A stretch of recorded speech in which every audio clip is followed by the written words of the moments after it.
Hello साथीहरू नमस्कार। म फेरि एउटा नयाँ भिडियो लिएर आएको छु साथीहरू। सपान फार्मास्युटिकल सर्वसाधारणको लागि डेट खुला गरिसकेको छ। यसभन्दा पहिला साथीहरू यसले लोकल र फरेनरको लागि डेट खुला गरेको थियो। त्यो डेट सकाएर साथीहरू अब यसले सर्वसाधारणको लागि पनि डेट खुला गरिसकेको छ साथीहरू।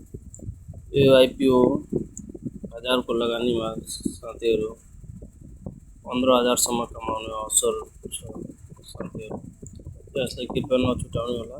यसको पहिलेदेखि डेट खुलिरहेको छ साथीहरू। पुरै भिडियो अन्तिमसम्म हेर्नु होला।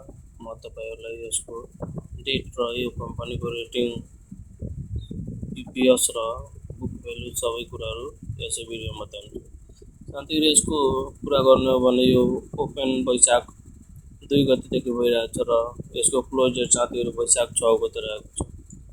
यसको नम्बर अफ शेयरको बारेमा कुरा गर्ने हो भने 34,74,900 युनिट रहेको छ। यसको सेक्टर मैन्युफ्याक्चरिङ रहेको छ र इस्यु मैनेजर यसको एनएमबी क्यापिटल पर युनिट 100 रहेको छ साथीहरू। यसको बुक भ्यालुको बारेमा कुरा गर्ने हो भने 92.14 रहेको छ बुक भ्यालु र ईपीएस 18.33 र यसको कम्पनीको रेटिङको बारेमा कुरा गर्ने हो भने साथीहरू डी रेटिङ रहेको छ।